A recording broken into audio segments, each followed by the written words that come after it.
Mr. Chairman, in my 35 years in Congress, I have presided over the issuance of only one subpoena in the time that I served as a committee chairman.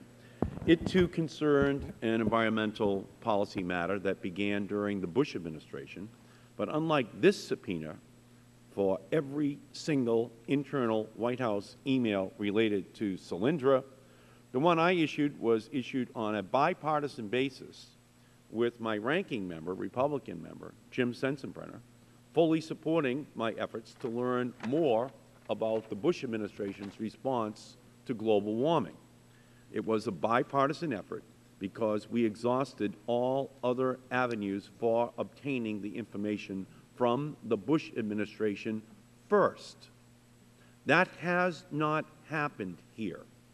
The Obama administration has been cooperating with the committee and has said it would continue to do so. The White House just yesterday offered to share internal White House emails on all issues that are being debated about the Solyndra loan guarantee. By contrast, what my subpoena requested was just 2 documents. One of these had been attached to a single email that EPA sent, but that the White House never even opened. The Bush administration White House didn't just refuse to provide them voluntarily, they refused to comply with the subpoena at all until the Select Committee scheduled a business meeting to consider a contempt motion.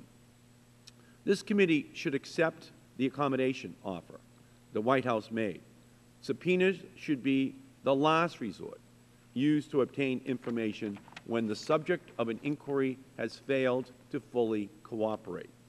In stark contrast to today's zeal for issuing subpoenas to the White House, yesterday, Republicans were singing a very different tune.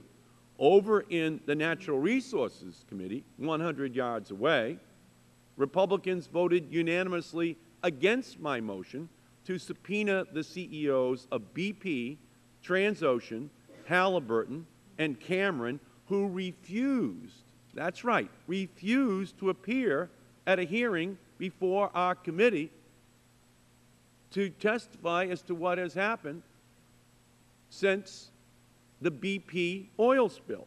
We weren't asking for hundreds of thousands of pages of emails or documents. We just wanted the opportunity to question them about the environmental catastrophe that actually was the result of illegal activity in the Gulf of Mexico. While insisting on full disclosure and complete transparency from the White House on Solyndra, Republicans have put the CEOs from the companies responsible for the worst offshore oil spill in our history into a witness protection program where they are apparently going to be immune from any congressional or public scrutiny. When it comes to solar energy, Republicans embrace the disinfecting power of sunlight and disclosure. When it comes to oil, they seem to prefer to hide behind its murky sheen. This debate isn't about using our committee's subpoena power.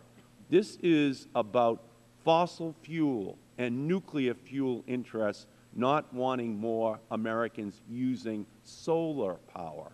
That's what it's all about. That's the bottom line in this debate. And you have to see this story in 2 parts. BP, oil, a crime, not a word. We don't want to meet these people. But here, with full cooperation coming from the White House, they insist on issuing subpoenas. That's all you really need to know. That's what this debate's all about. The fossil fuel and nuclear industry trying to kill what is now the growing industry.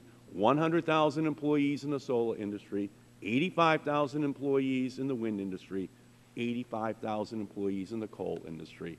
That's what it's all about, bottom line. They're growing too fast. Their share of electrical generation is growing too fast. We've got to slow them down and put a cloud over their ability to raise funding in the private capital markets, and we're going to do it at the expense of full procedural safeguards being given to all of those who come before this Congress.